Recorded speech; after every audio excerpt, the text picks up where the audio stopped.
Saya sekarang lagi di Desa Namalena di Pulau Farang, Kabupaten Seram Bagian Timur. Sekarang saya lagi berada di depan Masjid An-Nur Namalena.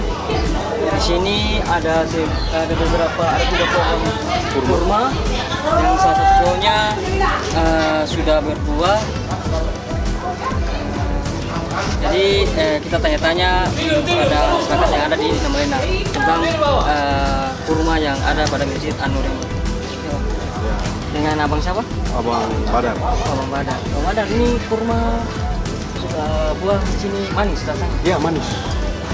Manis sekali. Bahkan bertahan sampai masa itu. Ini satu pohon saja yang berbuah atau? Dari semua pohon, 3 pohon ini semua berbuah, tapi dia bergilir. Ketika ini selesai, berikutnya nanti nyusul, setelah itu nyusul lagi, jadi gitu. Bukan tiga pohon bukan satu kali. Bukan. Dia berurutan. Satu lagi. Ya. Satu lagi. Pernah makan buah kurma ini? Sudah pernah makan. Manis. Kalau model kayak begini masih duduk ini akan dia sepat-sepat. Kira-kira dari berapa lama? Dari mungkin dari masjid ini? Ya, mesti dibangun. Rumah ini dari mana? Dari anak apa? Ya, dari Tanah Suci.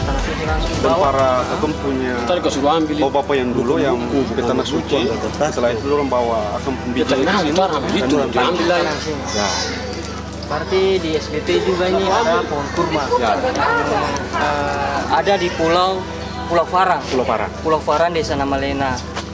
Jadi bagi para wisatawan yang mungkin bisa jalan-jalan ke SBT bisa mampir ke Desa Namalena. Di sini terdapat potensi-potensi wisata, misalkan potensi wisata religi, yaitu ada sebuah Masjid An-Nur di Desa Namalena.